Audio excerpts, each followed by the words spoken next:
Chapter 270 Underground Prison. Creek.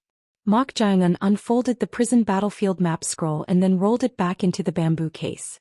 Someone was closely observing Mok Jae-eun, or more precisely the one with trainee Bae Ji-suk's face.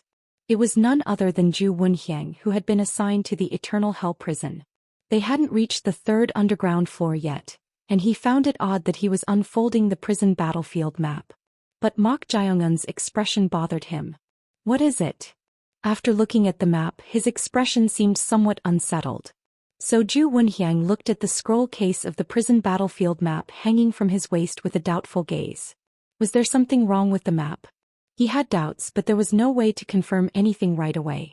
The trainees were deployed one by one to their assigned areas, and the only ones left were Ju Won-hyang and Yeom Jae-young, who were being deployed to the Eternal Hell Prison. When they reached the lowest level, the remaining personnel were the two of them and two lesser banners of the Embroidered Uniform Guard. However, unlike their expectation of being assigned to the area closest to the exit since they were apprentices, even after descending to the lowest level, that area was taken by the two lesser banners who had accompanied them. Yeom Jae-young, who had been holding back for fear of getting penalty points again, finally protested. "We're assigned to the inner area?" "That's right. But even if we look at the prison battlefield map, it's difficult to know these winding cave paths.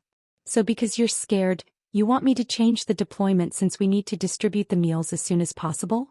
"That's not what I meant. You punk, if you get penalty points one more time, you'll be eliminated from the Embroidered Uniform Guard selection process." At the Embroidered Uniform Guard lesser banner's words, Yeom Jae-young had no choice but to shut his mouth. He glared at Ju Won-hyang as if telling him to say something too, but he didn't express any particular dissatisfaction. In the end, they had no choice but to part ways with the only remaining Embroidered Uniform Guard lesser banner and head deeper into the Eternal Hell Prison. Yeom Jae-young, who was pulling the meal distribution cart along the corridor, stopped. The area marked with "ding" was where he would be deployed. At least that's a relief. It's not the very end. He had to be relieved about this. As he was about to enter the cave engraved with on the wall, Ju Won-hyang suddenly called out to him. "Hey." Wondering why he was calling him, he turned his head and Ju Won-hyang had already approached him. What is it?" "You." Although Yeom Jae-young disliked Ju Won-hyang, he had judged that he couldn't recklessly confront him after seeing his skills during the internal energy measurement. So he couldn't help but feel intimidated without realizing it. To him, Won-hyang extended his hand and said, "Let me see your prison battlefield map." "What?" "I said let me see yours." He didn't understand why he was doing this, but Ju Won-hyang's gaze was fixed on the scroll of the prison battlefield map hanging from Yeom Jae-young's waist. Already feeling intimidated by being alone with him in the Eternal Hell Prison, Yeom Jae-young reluctantly handed over the map. After receiving Yeom Jae-young's prison battlefield map, Ju Won-hyang simultaneously unfolded his own map and Yeom Jae-young's scroll. However, they're the same.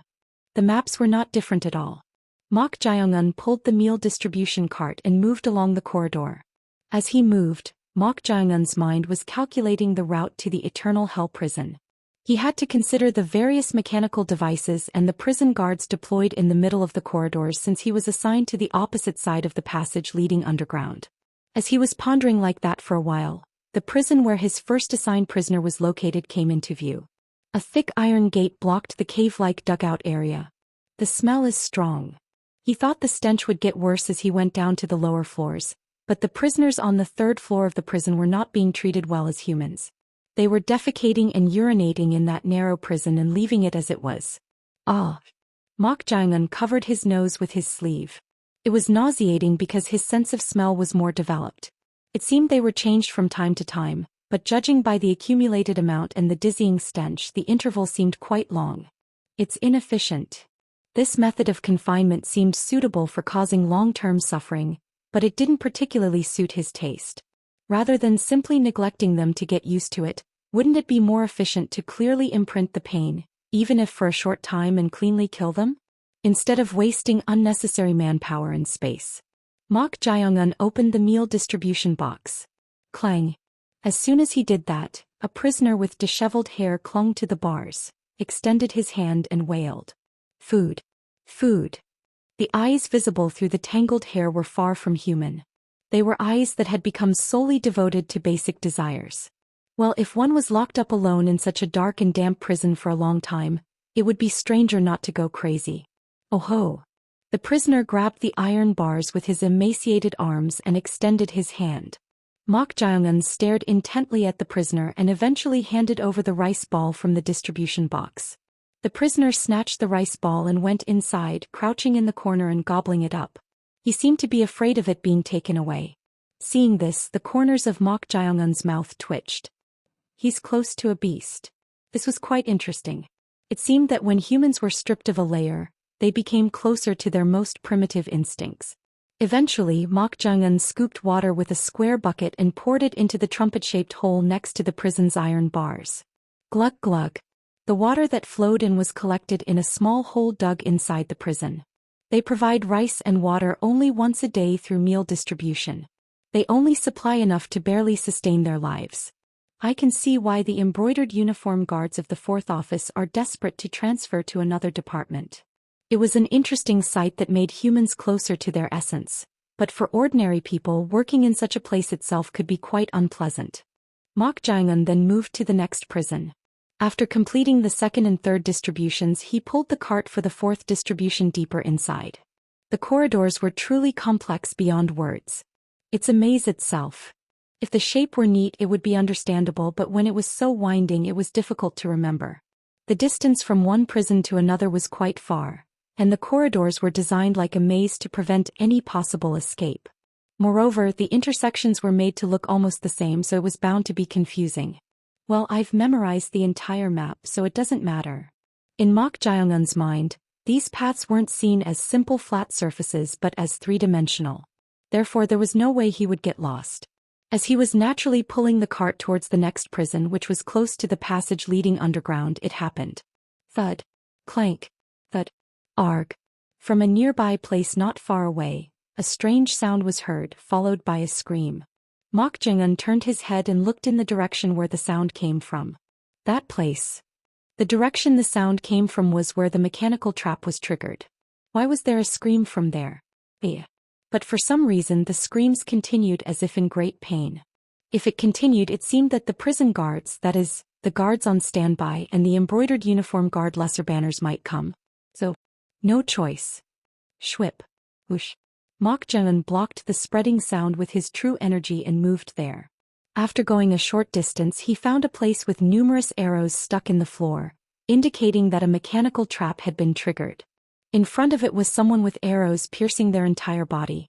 That someone was none other than trainee On Jong-hoo, who had been assigned to the third floor of the prison along with him. Ugh. It was clear why he had screamed. Mok Jong-un approached him. Then the suffering trainee On Jong-hoo saw Mok Jong-un and desperately pleaded for help. Ugh, save me. He had desperate eyes, not wanting to die. Mok Jong-un approached him, bent down and said, "It seems it's already too late for that. Please." Mok Jong-un looked at his condition with dry eyes. Arrows had already pierced his abdomen and chest in several places, and the bleeding was too severe, so there was no hope. The only unharmed parts were his face above the collarbone and his left arm. I don't know why you went into a place with a mechanical trap and caused trouble. What are you talking about? I just followed the map. You didn't misread the map? That can't be. Cough cough. Gasp. Gasp. Trainee On Jong-hoo coughed up blood and then couldn't breathe properly as if his airway was blocked. Mok Jong-un stared at him as he suffered and eventually, tap tap tap, he struck his acupuncture points. As he pressed the acupuncture points, On Jong-hoo closed his eyes and dropped his head to the side. It was just an acupuncture point that made him fall asleep, but it could allow him to pass away without further pain. Of course, it wasn't done out of pity or mercy. Mok Jong-un stared blankly at his dead face for a while and then looked at the case held in his right hand. Although there was an arrow pierced in his wrist, the case containing the prison battlefield map was relatively intact. Mok Jong-un opened the case, took out the prison battlefield map and looked at it. And as he unfolded it, one of Mok Jong-un's eyebrows raised. That was because the map that trainee On Jong-hoo had was exactly the same as the incorrect map he had been given. They used their brain a bit. Just half a quarter of an hour ago. Thousand Men Commander Im Gyul asked Defender-in-Chief Mook Siam with a puzzled look. What? You want me to replace all the prison battlefield maps for the third floor and the Eternal Hell prison with fake ones? That's right. Im Gyul frowned at Mook Siam's order. If he did that, there would be other accidents besides Bei Jisuk, Mok Jaeungun, and Ju Wunhyang. Was there a need to sacrifice innocent guys for something that could be handled by dealing with just one bastard? To the puzzled Im Gyul, Mook Siam held the scroll tied with red thread that Im Gyul had tried to discard and said, "If someone has even a little discernment, there's no way they wouldn't notice such an obvious trap. Don't you think? That wasn't intentional, but it was to mark it so that I wouldn't get confused later and give it to that bastard. I was going to change it back. It doesn't matter either way. Since you said the guy already knew about it, it's better to use it this time." What do you mean by using it? Give the same map to all the apprentice trainees who are supposed to be with him. Tap tap. Defender-in-Chief Mook Siam tapped his own head with his fingers and said, "Use your brain more. When dealing with clever guys, you can't be simple-minded and need to think in multiple layers." Ah. Clank. Ju Wunhyang's expression stiffened. He had just stepped on something and it slightly sank inward. Swallowing dry saliva, he was about to lower his gaze downward with a feeling of disbelief. Swish swish swish swish. At that moment, arrow-like objects rained down from the ceiling. TSK.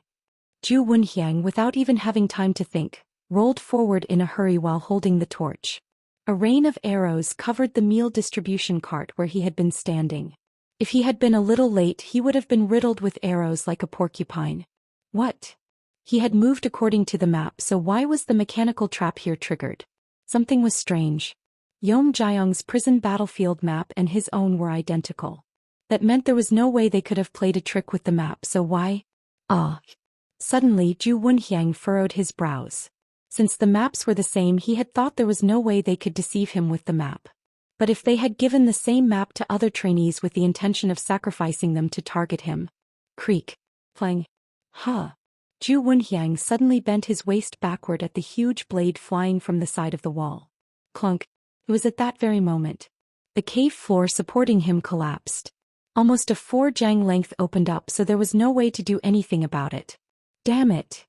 Ju Wunhyang fell straight down the collapsed floor. Screech.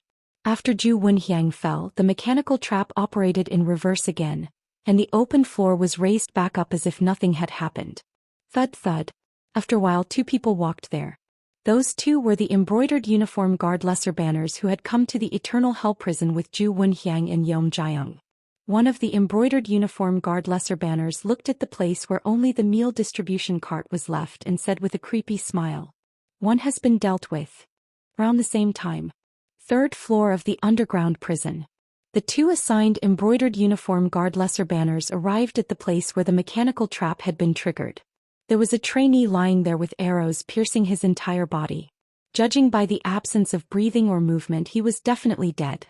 One of the embroidered uniform guard lesser banners approached, turned the corpse's face to the side and confirmed the identity. Schwip. The lesser banner who confirmed this smiled and said, "Things went better than expected." No way. Yes. It's Bei Jisuk. That's good. I was worried that the guy assigned with him would die first and feel sorry for him. He's really lucky.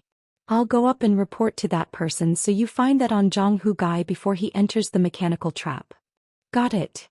As one of the embroidered uniform guard lesser banners left, the other one also tried to lay the corpse straight before finding trainee on Jong-Hu.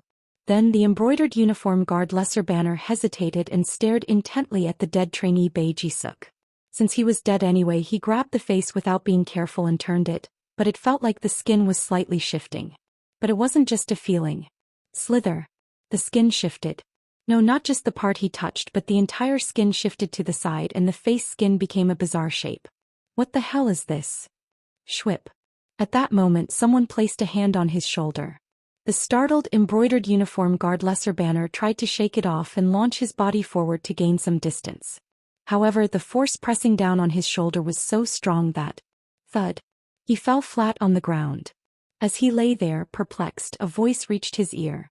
"I didn't expect you to come and check before the adhesive had even set properly." Adhesive. As he wondered what that meant, trainee Bei Jisuk's face skin shifted and slid down, revealing a grotesque and eerie appearance underneath.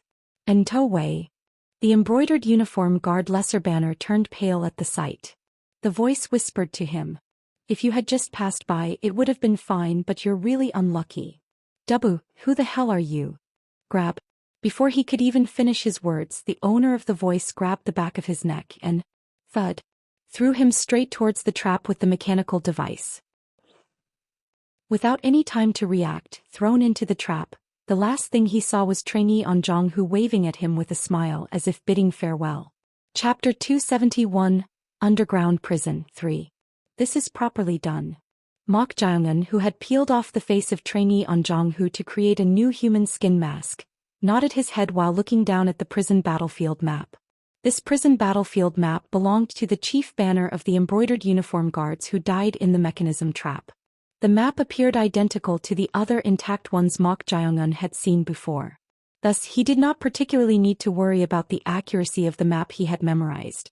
However, Mok Jae-eun stroked his chin while looking at the face of the chief banner.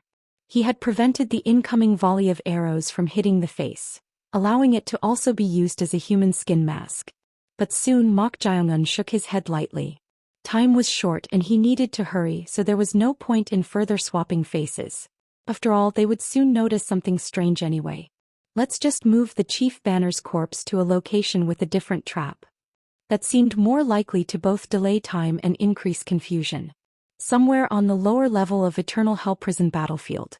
Click. Yom Jae-young, a disciple of Hwashan sect, stopped pulling the food distribution cart and unfolded the prison battlefield map.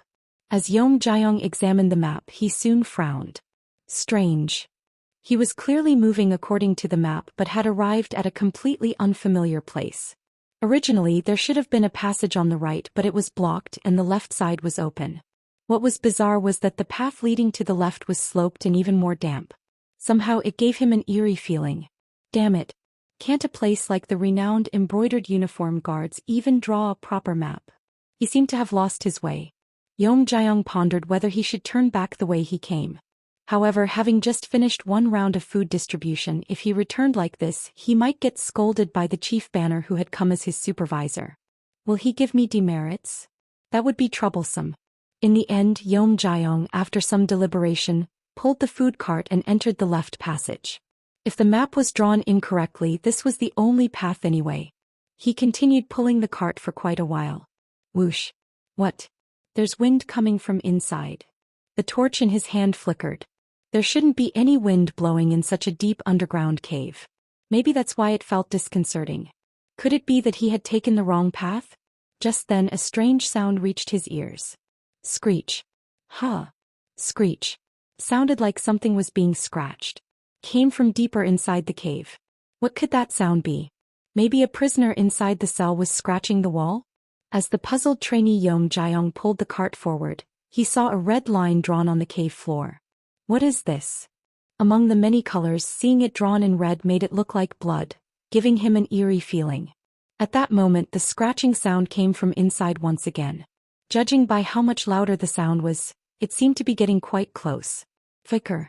Yom Jae-young held the torch forward to illuminate the path. About 12 steps ahead, a thick iron bar and a human figure inside could be seen. Did I come to the right place? It didn't seem like he was lost after all. With this, trainee Yom Jae-young pulled the food cart and moved forward. As he crossed the red line and walked, screech. The scratching sound rang in his ears. In that instant, Yom Jae-young's eyes turned blank and his pupils dilated. Thud. Yom Jae-young, with dilated eyes, let go of the cart's handle. Then with vacant eyes he walked towards the prison cell holding the torch. As the torch drew near, the human figure inside the iron bars gradually became visible. The figure had their eyes covered with a blindfold and a thick leather gag stuffed in their mouth. Both wrists and ankles were restrained with heavy shackles attached to weights, immobilizing them. However, even in that situation, screech. As the restrained prisoner moved their fingers to scratch the floor. Tap, tap. Yom Jae-young, with dazed eyes, began tapping on various parts of the iron bars as if searching for something. His actions seemed like he was trying to open the iron bars. As Yom Jae-young touched the upper part of the iron bars, characters were engraved there. 126. Somewhere else in Eternal Hell Prison battlefield. Swish. Blood dripped from Zhu Wenxiang's hand, which was grasping sharp iron spikes. Although he had defended himself with his innate true energy, the force of the fall caused his palm to be torn by the spikes. If someone other than him had fallen, they would have been impaled by the spikes and met with misfortune. Fortunately, the torch fell first. It was a relief that he saw the spikes embedded below beforehand. Had it not been for that, he would have fallen face first into them. Phew. Phew. Enduring the pain of his torn hand, Zhu Wenxiang reached down with one hand, grabbed the torch that had fallen between the spikes and lifted it. Then he bit the handle with his mouth. If I hadn't learned wind cloud steps from my master, I would have been in big trouble. Being able to do a handstand and maintain balance in such an unstable position was also thanks to the wind cloud steps. Otherwise, his face would have been punctured first. Zhu Wenxiang slowly focused strength in his waist and bent his elbows. Ugh. His palms tore further and it was painful. But if he couldn't endure it and let go, he would be heading straight to the afterlife. Thud. Zhu Wenxiang, who had bent his arms, exerted force and pushed his body away. Like that, Zhu Wenxiang's body flew towards the floor without spikes and landed. He dropped the torch he was biting and clenched his teeth while looking at his bloodied, torn palms. My hands feel like they're burning. It was an old spike trap that had been left unattended for a long time. It wouldn't be surprising if it was laced with iron poison. Damn it. Enduring the pain, Zhu Wenxiang took something out from his bosom. It was a small amulet pouch containing blood detoxification pills he had brought just in case. Though he wasn't sure if it would work against iron poison, Zhu Wenxiang chewed 1/3 of the pill, mixed it with saliva and spat it onto his palms. Ugh. The pain was no joke. Gritting his teeth, Zhu Wenxiang rubbed the mixture onto both of his torn palms. It stung and burned like hell, but he endured it. Ha. Ha.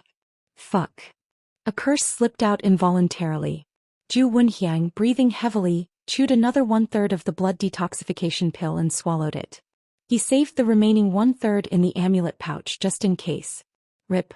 Tearing his sleeve further, Zhu Wenxiang wrapped it around his palms like a bandage. Strangely, at first, it hurt as if it was being burned by fire, but at some point the pain disappeared. It seemed the blood detoxification pill had some effect. Now that the bleeding had somewhat stopped, Zhu Wenxiang returned to reality. Ha. It was infuriating. He didn't expect Im Gyuwul to prepare such a double trap. Even if he resented him, he never thought he would give a fake map to another trainee like Yom Jiang. Thanks to that, he had been thoroughly backstabbed. Enough to make my head spin. He didn't know this guy was so skilled in trickery. It was a scheme that had read 2 moves ahead.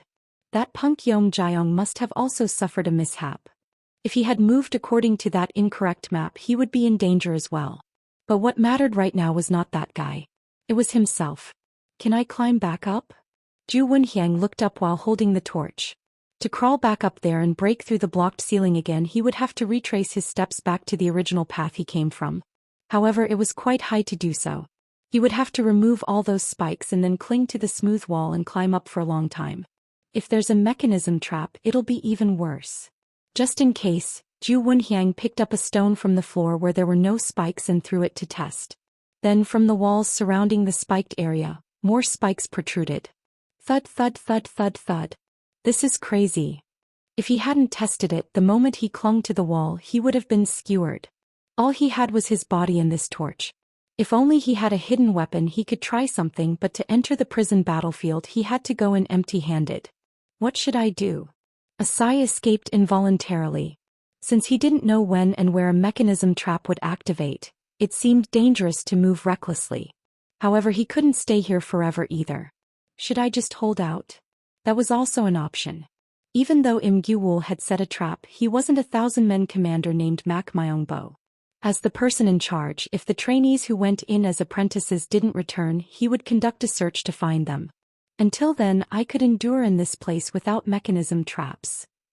Swoosh. At that moment, a strange sound was heard. When Zhu Wenxiang looked in that direction, smoke was rising from beneath the spike pit. They really went all out.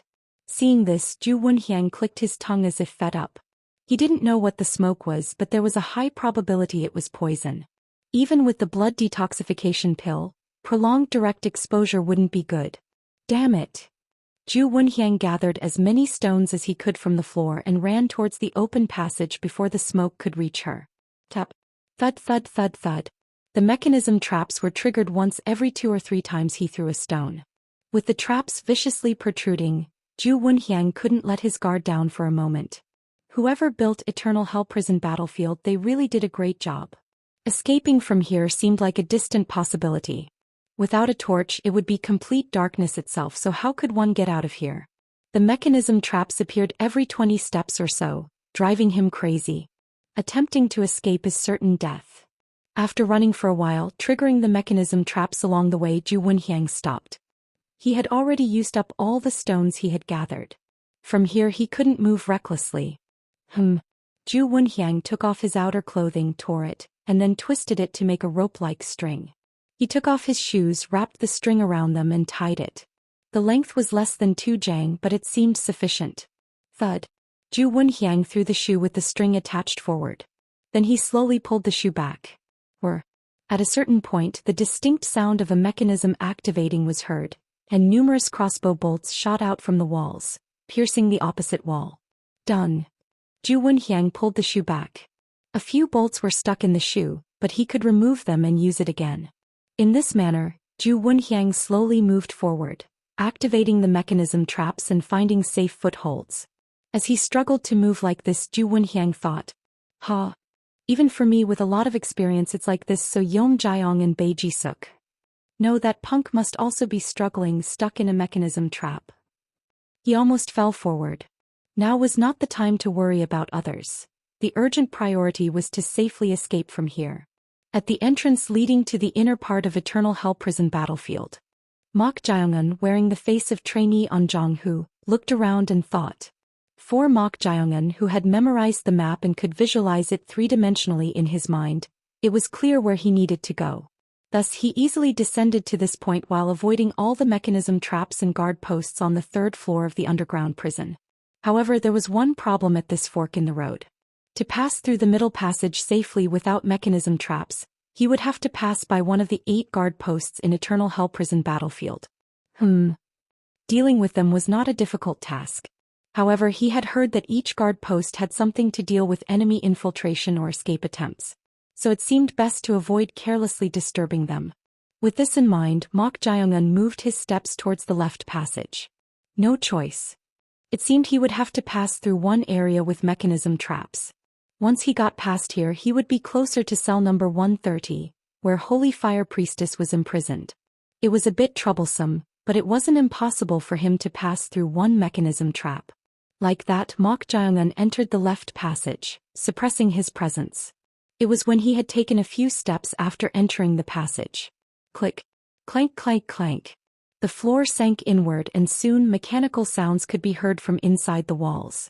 At the same time, numerous holes appeared in the ceiling and a rain of arrows poured down. Swish. At that moment, Mok Jiangun walked forward and waved his hand upward. Then the countless falling arrows stopped in midair, changed direction and embedded themselves in the ceiling. Thud thud thud thud thud. Mok Jiangun calmly walked forward. Clunk. Clank clank clank. It didn't end there. Huge triple-layered blades protruded from the walls one after another. The blades aimed to instantly cut Mok Jiangun's body into 4 pieces. However, clang clang. The blades stopped before even reaching Mok Jiangun's body, unable to move properly. Mechanical sounds came from between the walls as if something was blocking them, making a racket. This phenomenon occurred because the blades were held in place by profound true energy. In that state, when Mok Jiangun flicked his finger at the uppermost blade, clang. The upper blade broke, shattering all the blades below it. Mok Jiangun moved forward again. After walking about 5 steps, swish, swish. Hearing the sound of air being pierced from ahead, Mok Jiangun, without stopping, slightly tilted his head. Then 2 sharp spears that were flying to penetrate his shoulders bent and ended up stuck in the walls on both sides. Crash. Mok Jiangun glanced at both sides and then walked forward again. After walking another 5 steps, smoke began to rise from the floor. The smoke was poison. Judging by the root of gold grass, it seems to be a paralysis-type poison. Hiss hiss hiss hiss hiss. The poisonous fog soon filled the entire passage, but Mok Jae-un walked forward unaffected. In the first place, as he was the ultimate poison itself, this kind of poisonous fog had no effect on him. Mok Jae-un, who had been walking slowly to deal with potential mechanism traps, opened his mouth and yawned. Is this all? It was becoming more boring than he had expected. Chapter 272 Underground Prison 4. Embroidered Uniform Guards 4th Office. The expression of 6th Office Commander Im Gyu-wol, who had been blankly staring at the hastily revised prison battlefield map, hardened. This is Defender-in-Chief Mook Seum, who had been watching him while elegantly drinking tea, asked with a puzzled look. What's wrong? Defender-in-Chief. We have a problem. Problem? In the rush to revise the map. Don't beat around the bush and speak quickly. If they move according to the twisted path, it leads to the special area of Eternal Hell Prison battlefield. Special restricted area? Could it be? Are you referring to the 120 section? Mook Seum had served as the head of the 4th Office before becoming the Defender-in-Chief. Thus, he knew more details about the underground prison than most of the embroidered uniform guards in the 4th Office. Eternal Hell Prison battlefield was already called the worst prison in itself, but among them, the cells numbered in the 120s and beyond were the ones that even experienced embroidered uniform guards had to be cautious of. The latter half of the 120 section was so difficult to manage that there were even rules that must be followed at all times, no exceptions. Bring me the map. Yes. Upon this, 6th Office Commander Im Gyu-wol brought the map to him. As Defender-in-Chief Mook Seum looked at the revised map, his gaze stopped at a certain point on the map. Oh no. The same words Im Gyu-wol had uttered flowed out of his mouth as well. Even though only a part of Eternal Hell Prison battlefield was marked, the path on the map led to the latter half of the 120 section, which should never be entered under any circumstances. If one were to follow this map. Cell number 126. If it was the cell number 126 he knew of. Are the remnants of the 9 blood cult still alive? That's right. Oh my. At Im Gyu-wol's answer, Defender-in-Chief Mook Seum clicked his tongue. Such a tenacious life. Yes. I can't understand it either. That's not within the realm of understanding. You are right, Defender-in-Chief. I was informed that it has been nearly 30 years since the food supply was cut off, but whenever someone approaches that area, they can still hear scratching sounds. So we have taken measures to prevent anyone from going near there, but how a human can survive for decades without eating anything? If that mystery could be solved, our predecessors would have solved it long ago. The prisoner of cell number 126. The exact name was unknown, but the identity was the 6th blood saint of the extinct 9 blood cult. No one knows when she was imprisoned. However, she was known to be the longest-held prisoner in the underground prison and one of the 3 most dangerous individuals that needed to be guarded against. This cell number 126 was classified as an extremely dangerous person, even though she was confined to the point where it was difficult to provide even a single meal, unlike ordinary prisoners. This was due to the prisoner's peculiar skill. That skill was the ability to enchant people's minds simply by stimulating their sight and hearing, which had caused many mishaps. However, in addition to this skill, there was a strange nickname that identified this prisoner. That nickname was none other than Immortal. The higher-ups found the prisoner's incomprehensible tenacity of life intriguing and tried to investigate, but they couldn't uncover anything. Unable to handle the stubbornness of prisoner number 126, who kept her mouth firmly shut despite torture and interrogation, the higher-ups issued an unofficial order to break her will. That was none other than cutting off the food supply to prevent the prisoner from consuming anything. One of the greatest desires of human beings is food. If this desire for food was blocked, they believed it would break her obstinacy and will, but something no one expected happened. Despite not consuming anything, she did not die of starvation. She was still alive. The higher-ups were astonished by this fact and blocked the information from spreading anywhere. Only a very small number of people in the Imperial Palace knew about this amazing fact, and among the embroidered uniform guards, only those who had served as the head of the 4th Office were aware. Even now, the ordinary embroidered uniform guards of the 4th Office still believed that prisoner number 126 was receiving a minimal food supply. Defender-in-Chief Mook Seum spoke with a grave voice while looking at the map. This has become troublesome. If it were just approaching cell number 129, it would be equivalent to bringing death upon oneself, so it wouldn't matter, but if they were to approach cell number 126. Before he could finish his sentence, 6th Office Commander Im Gyul stood up and said, "Defender-in-Chief, I will go down personally. If it's not that bastard Bae Ji-suk, I can handle it at my level." Well, the trainee is not the problem. If the worst-case scenario occurs, even you won't be able to handle it. With those words, Defender-in-Chief Mook Seum rose from his seat. Somewhere deep inside Eternal Hell Prison battlefield, trainee Ju Wunhyang, who had been surveying his surroundings, tore a tiny piece of his sleeve and attached it to the torch. As it burned, smoke rose. Ah! When he held his breath, the smoke drifted towards the right path among the 4 intersecting passages. Ju Wunhyang looked at the right passage.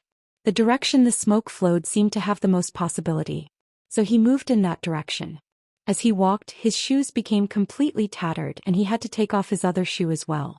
If it weren't for his innate true energy, the soles of his feet would have been injured by the damp and cold cave floor. As he aimlessly moved forward, "Save me! Please save me!" Hearing a voice pleading for help from somewhere, Ju Wunhyang listened attentively. Could someone have fallen into a mechanism trap like him? The only person who could be in such a situation was Yeom Jae-young, who had been assigned to the inner part of Eternal Hell Prison battlefield along with him. With this in mind, Ju Wunhyang ran towards the direction of the voice. There he found a sunken area on the floor with a diameter of about 1 jang. "Save me! Please! Please!" The voice was coming from below. Ju Wunhyang immediately held the torch towards that spot. In the flickering torchlight, he saw a figure with firm-looking thighs pierced by a rope, hanging helplessly in the deep sunken floor. Ju Wunhyang shouted towards that figure. "Is that you, Yeom Jae-young?" In response to Ju Wunhyang's call, the figure gave no answer. Ju Wunhyang frowned. Could he not hear his voice? As he was puzzled, a voice came from the bottom. "Save me. Please." Is it really him? Judging by the voice, it sounded almost like begging. He thought he should save him first. Pondering how to do it, Ju Wunhyang looked around while illuminating the bottom with the torch. But when he shone the torch below, apart from the person hanging by the rope, there was a skeleton that appeared to be a corpse. It seemed someone had fallen here and met their death. Did they fail to dispose of the corpse? They had mentioned that the mechanism devices were being repaired in between, but it seems they hadn't inspected everything. However, on the opposite side above the person hanging by the rope, something protruding was visible. It was obscured by the shadow cast by the torch, but a sword hilt. A sword with a unique shape was stuck in the wall. It had a smooth blade with the hilt directly attached to it. There was also a rope-like object tied to the hilt. It seemed possible to reach down and pull it out directly. I can use that. Having made his decision, Ju Wunhyang moved to the opposite side and reached down. It was just within reach and he soon grasped the sword hilt stuck in the wall. He tried to pull it out, but at that very moment, thump! His heart pounded violently and his innate true energy fluctuated. Ugh! Along with it, convulsions spread throughout Ju Wunhyang's body as he held the sword. Unable to control the trembling, numerous noises filled his head, turning it upside down. Kill it. Why are you doing this? Please spare me. Please. It wasn't just one or two voices. The number of voices gradually increased, seeming to reach dozens or hundreds. In the midst of this, Ju Wunhyang's eyes wavered. He clearly saw someone hanging below whom he thought was Yeom Jae-young, but there was no one there. It was as if he had seen an illusion. As he was perplexed by this, "Give me your body. Die. Die." Ugh. The noises that sent chills down his spine further clouded his mind. The noises were filled with murderous intent and resentment, and they tried to quickly erode Ju Wunhyang's mind and body. "I need to let go of my hand." Ju Wunhyang tried to remove his hand from the sword hilt. However, as if it was stuck, the sword hilt wouldn't leave his palm. Rather, with the sword hilt in his grip, the blade smoothly slid out from the wall. If the blade had been stuck there long enough for the corpse to become a skeleton, it should have been rusted, but surprisingly, it was intact and even emitting sword energy. "Let go. Let it go." Ju Wunhyang tried to remove the sword from his hand with all his strength, but it was useless. The innate true energy in his middle danjian was generating intense heat, resisting this murderous energy, but the screams and vengeful spirits contained in this unknown sword were too strong. Eventually, the trembling in Zhu Wenxiang's hand that held the sword stopped. Then as Zhu Wenxiang raised his head, a strange light flowed from his eyes. Swish. With his eyes changed, Zhu Wenxiang, holding the sword in one hand and picking up the torch, walked towards somewhere. On the way there, a warning was written in red letters on both walls. No entry within 30 steps. It meant not to approach within 30 steps. However, Zhu Wenxiang ignored this warning and walked forward. The moment he stepped on the spot corresponding to 30 steps, an eerie wind began to blow from inside the prison cell. Whoosh! The torch flickered violently. The shadow touched by the light was rippling like waves. Despite the strange phenomenon occurring, Zhu Wenxiang didn't seem to care at all and approached further. And he stood in front of the prison cell. 129. It was engraved on the thick bars of the cell. It was the cell number that had a warning written in the prison register to never approach. At that moment, Zhu Wenxiang raised the sword and swung it towards the bars. Swish. A sharp aura enveloped the blade, and with a clanging sound the thick iron bars were sliced off. Zhu Wenxiang kicked the cut-off bars and they fell into the cell. Thud. Without hesitation, Zhu Wenxiang entered. In the flickering torchlight, a grotesque figure leaning against the wall could be seen. The corners of Zhu Wenxiang's mouth twisted bitterly as he looked at it. Mok Jiangun, who had easily passed through the section with mechanism traps, tilted his head and looked somewhere. Originally, he had intended to just pass by since it had nothing to do with his plan, but one prison cell was open. Above the entrance of the open cell, it was engraved as follows. 126. Seeing this, the words of his subordinate Mong Muyak came to Mok Jiangun's mind. The cell where Holy Fire Priestess is located is number 130. But just in case, I'd like to tell you something that you should keep in mind. What is it? It would be better to avoid the vicinity of cell number 126 and cell number 129 as much as possible. Why? In response to his question, Mong Muyak had mentioned the warning he had seen. Perhaps cell number 126 was where the sixth blood saint of the Nine Blood cult was imprisoned. He said there was a warning that one should not approach within 10 steps of that place, and even when approaching for the purpose of delivering meals, one must cover their eyes and ears without fail. Eyes and ears. Why did they give such a warning? For a moment, a hint of curiosity arose, but since it was unrelated to his goal, he quickly dismissed it. There was no need to enter cell number 126 anyway. However, did that guy open it? The cell that should have been tightly closed was open. And someone had entered that cell and was doing something inside. That someone was none other than the trainee named Yom Jiang, a disciple of Huashan sect. Wondering what he was doing, Mok Jiangun saw that Yom Jiang was pulling something out of the body of someone who was fully restrained with a blindfold over their eyes and a gag in their mouth. Pluck. The moment he pulled out each one. Roar. The energy of the restrained person began to surge rapidly. Mok Jiangun's eyes gleamed as he watched this. That was because in the eyes of Mok Jiangun, who had opened the ghost eye, energy was visualized, and this energy possessed a nature he had never seen before. Crackle. Crackle. It was generating blue lightning that spread like roots in a downpour. Chapter 273, Underground Prison 5. Crackle. Crackle. Blue lightning spreading like the roots of a tree. Mok Jiangun's eyes gleamed as he watched this. Since opening the ghost eye and gaining the ability to see the substance of energy, he had seen numerous types of energy. This included demonic energy and spiritual energy. However, the energy he was seeing now was completely different from the others. Nature. The energy literally possessed a nature. It had the power of lightning or thunder, which he had never seen in ordinary humans or even those who had cultivated martial arts. In the first place, could a human body handle such vast energy close to nature? Suddenly, the words of his grandfather came to mind. Humans are born from nature and return to nature. Thus, the human body, like nature, maintains a balance of the 5 elements, even if only in a small way. Grandfather had said that if this balance was disrupted, the human body would not be able to endure it. Yet, right before his eyes, there was a human being who was fine despite breaking that balance. At that moment, the dazed trainee Yom Jiang was grasping and pulling out something else from the back of the restrained prisoner. Swish. In that instant, Mok Jiangun's figure blurred. Then he instantly appeared behind Yom Jiang, grabbed his neck and threw him towards a corner of the cell. Thud. Ugh. Yeom Jae-young, who had hit the cell bars, rolled on the floor and then held his head, looking around with a bewildered expression. What the hell? Why was he inside the cell? He clearly remembered pulling the food distribution cart and entering the cave. But suddenly his memory was cut off. One more was pulled out. What? Wait. That guy. Isn't that trainee An Jong-hoo? He knew An Jong-hoo was assigned to the third floor of the underground prison, so why was he here? And the person in front of him was clearly a prisoner. Suddenly Yeom Jae-young noticed something grasped in his hand. It was a pointed object with 3 prongs, but he couldn't tell what it was. Right then. Crackle. In that instant his vision flashed and something blue popped out. Along with it, the blue light spread throughout the entire cell, and Yeom Jae-young's body once again collided with the iron bars of the cell.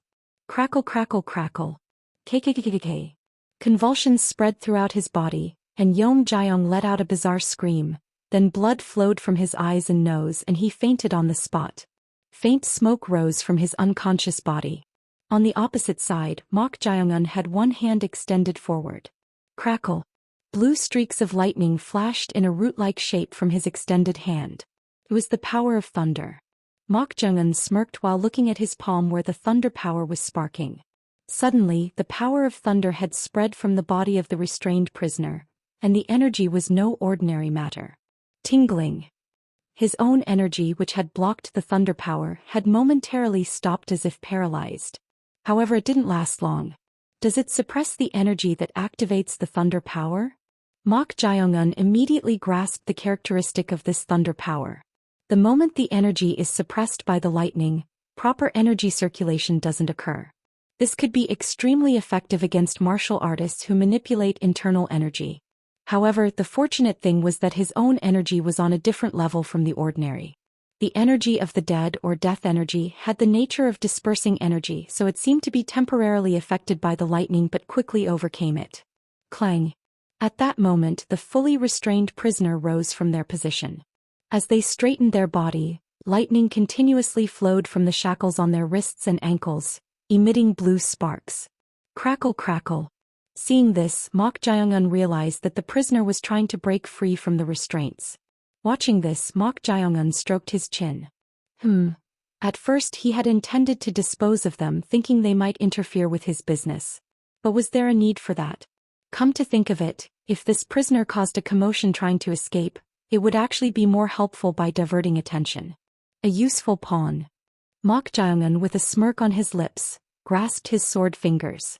As he grasped the sword fingers, the surroundings rippled and a sharp aura arose. Mok Jae-young, generating the aura, then slashed the sword fingers towards the prisoner's restraints. Slash slash slash. The moment the aura cut through the restraints. Crackle crackle crackle. The sharp energy and lightning overlapped. Crack. Crack. Crack. Crack. Eventually the shackles on the wrists and ankles split and fell off.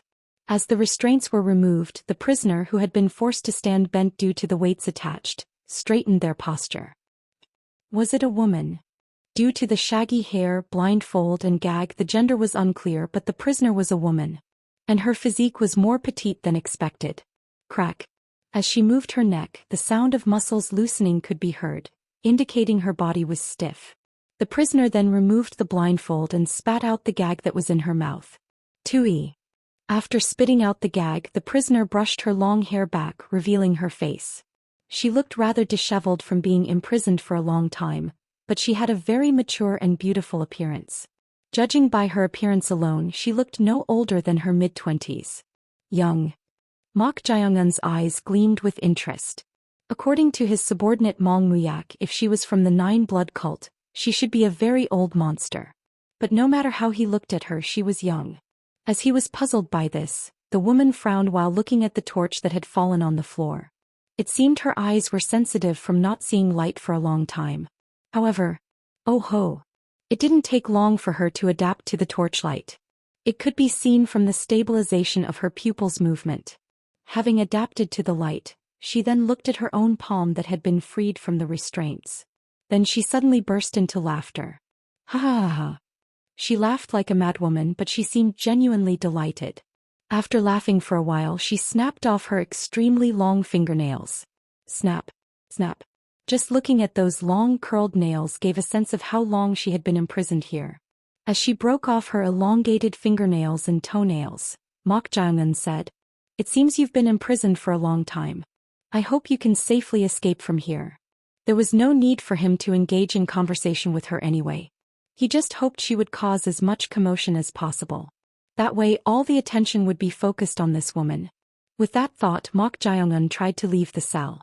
However, whoosh. Feeling a sinister energy from behind, Mok Jae-eun turned his body using his movement technique and tilted his head back. At that instant, a red-stained hand brushed past his face. But it didn't end there. The red-stained hand unleashed a claw technique, aiming for Mok Jae-eun's neck. Swish, swish, swish, swish. It was a swift movement that was hard to believe came from someone who had been restrained until just a moment ago. Mok Jae-eun tried to retreat using his movement technique to avoid it, but she used a variation and attempted to grab his left arm using the capturing arm technique. Swish. In response, Mok Jae-eun utilized the bright and evident water-crossing steps of the Great Air Na Yeolryang and moved at an extremely high speed. In an instant, the distance between him and her widened to more than 10 steps. Stopping at that distance, Mok Jae-eun asked with a puzzled look, "Why did you attack? We can just go our separate ways. You're a little embroidered uniform guard. Do you dare try to deceive me with your nonsense?" Embroidered uniform guard? Mok Jae-eun scratched his head. Come to think of it, the clothes he was wearing were the embroidered uniform guard attire, even though he was just an apprentice. From her perspective, someone in an embroidered uniform guard uniform would be an enemy. With this in mind, Mok Jae-eun said, "I understand the misunderstanding due to these clothes, but I have no connection to the embroidered uniform guards. I'm just..." Whoosh. Before he could finish his sentence, she kicked the ground and launched her figure towards him. Her speed was so fast that in the blink of an eye, she closed the distance to within 3 steps of Mok Jae-eun. As if seeing a blood-red jade, her 2 red-stained hands flickered with a blue light, and then claw energy burst forth. Swish, swish, swish, swish, swish, swish, swish. The burst of claw energy instantly tore through the ground and pounced on Mok Jae-eun. Mok Jae-eun let out a soft sigh at the tremendous power. Judging by her momentum, it seemed she was determined to kill him on the spot. Swish. Mok Jae-eun widened the distance with high-speed movement, evading her charging claw energy. Boom, boom, boom, boom, boom.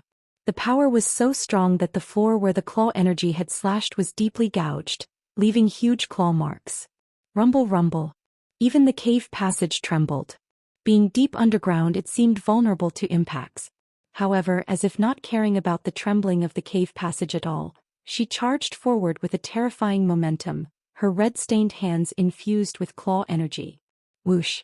She instantly closed the distance, but this time Mok Jae-eun didn't widen the gap. If he increased the distance, she might release her strong energy and impact the cave, potentially causing it to collapse. To avoid this, close combat was the only answer. Mok Jae-eun closed the distance with her as she charged and blocked her claw technique with his bare hands. Swish, swish, swish, swish. The woman, who had thought he would choose to run away, was surprised to see Mok Jae-eun directly engaging her. That was because even though her body was not fully loosened after being restrained for a long time, this young man was properly blocking her while exchanging blows with her. On the surface, he looked like he wasn't even in his prime yet. But when it came to martial prowess, that wasn't the case at all. With this, he's too valuable to simply kill. She thought she should make use of this Mok Jae-eun. If such a strong fellow fought against her comrades and caused a commotion, it would help her escape from this damn prison. Whoosh. With this in mind, she used a variation and momentarily grabbed Mok Jae-eun's arm with the capturing arm technique, then pulled him in. Then she precisely made eye contact with Mok Jae-eun and flicked her opposite finger. Flick. From now on, go and kill your comrades. She chanted a mantra in her mind and issued a command. While being imprisoned here, she had honed her illusion techniques for a long time. Now, if she stimulated both sight and hearing in close proximity, she was confident she could make anyone fall under her illusion. However, are you suggesting a staring contest? Thud. Mok Jae-eun headbutted her face directly. Being pushed back about 2 steps from the headbutt, she held her nose and made an incredulous expression. What's with this bastard? The illusion didn't work. Chapter 274, Blood Saint, 1. The foundation of illusion techniques is to deceive the five senses. What are the five senses? It's literal. The five senses you possess can be sight, hearing, smell, taste, or touch. How does one deceive them?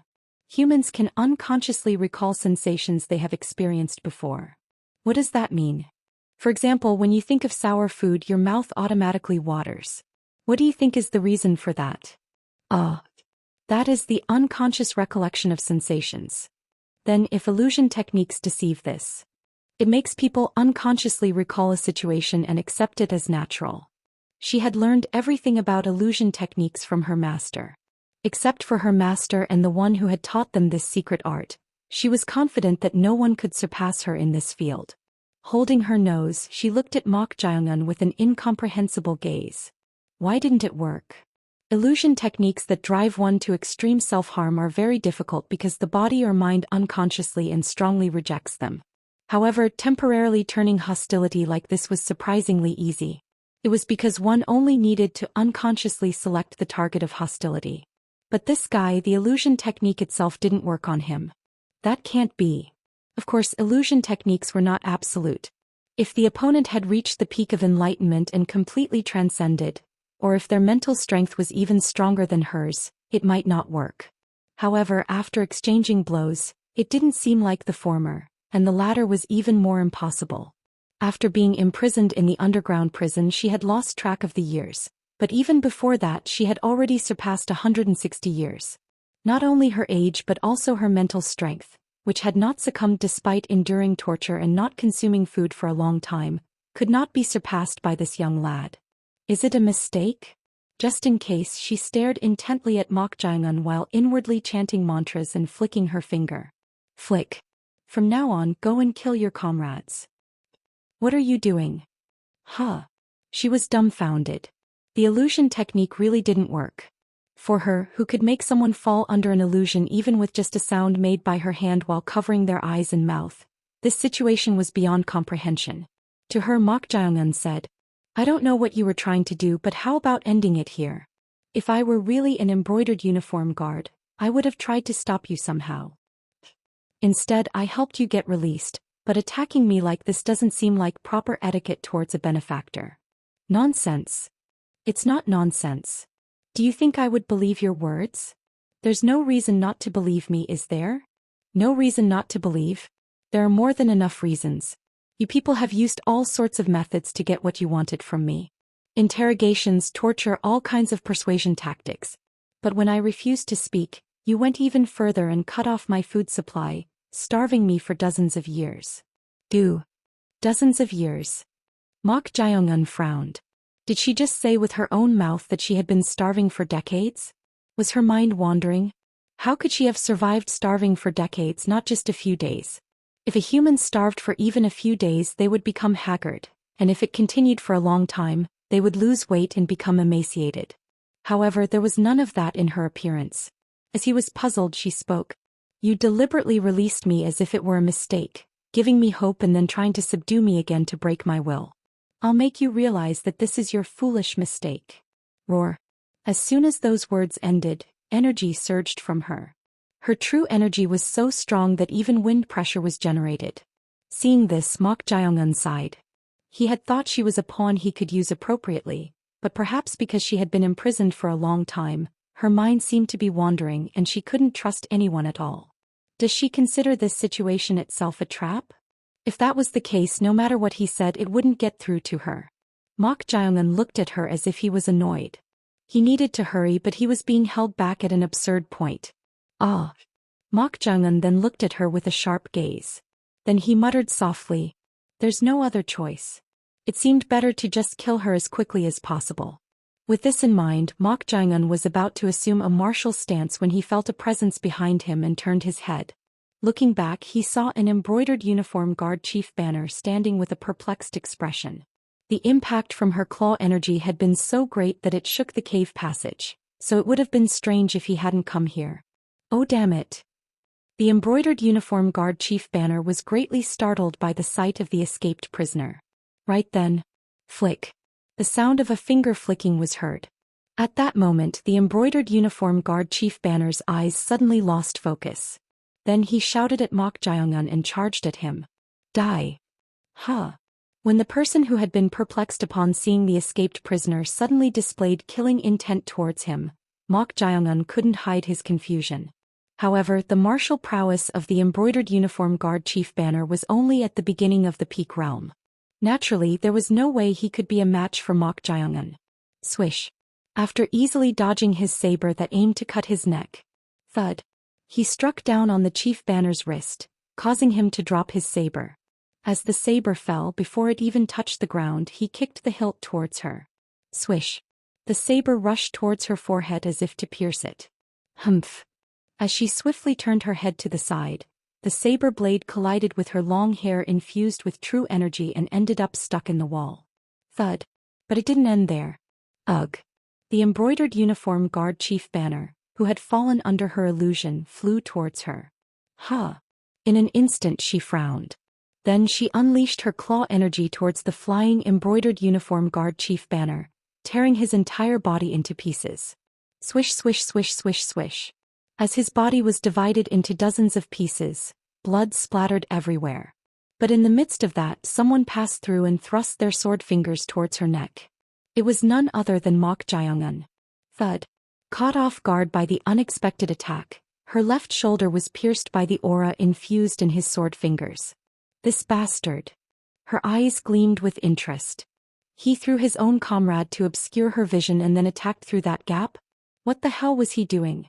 Swish swish. The puzzled woman then dodged Mok Jae-un's sword fingers, aiming for her neck with an elegant footwork technique, and widened the distance. Swish swish swish swish.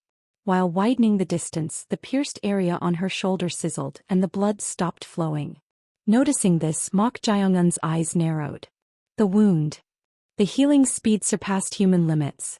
He also had a fast recovery rate for injuries, but her speed far exceeded that. If it could heal immediately after being pierced, it wasn't just recovery but the realm of super regeneration. Does it heal even with death energy? Death energy disperses martial power. However, it seemed unable to stop the regeneration of her body. At that moment, Mok Jae-un's eyes caught sight of thunder power sparking from her wound. It seemed that power was promoting the regeneration. While he was marveling, swish. She counterattacked with her claw energy and Mok Jae-un twisted his body to the side. Then he tried to strike her wrist, which was unleashing claw energy with his elbow. In response, she used a variation to avoid it and aimed for Mok Jae-un's neck. Swish swish swish swish swish swish. In a flash, their hands clashed about 6 times and they were both pushed back. Swish swish swish swish. Swish swish swish swish. The woman who was pushed back raised an eyebrow and looked at her red-stained hand. I'm using blood jade hand and strong energy simultaneously, but he's blocking it with a strange strong energy in an instant. Her martial art, which turned her hands into blood-red jade, was called Blood Jade Hand, a divine technique that combined claw and palm techniques. Its power was enough to crush rocks and tear iron with bare hands.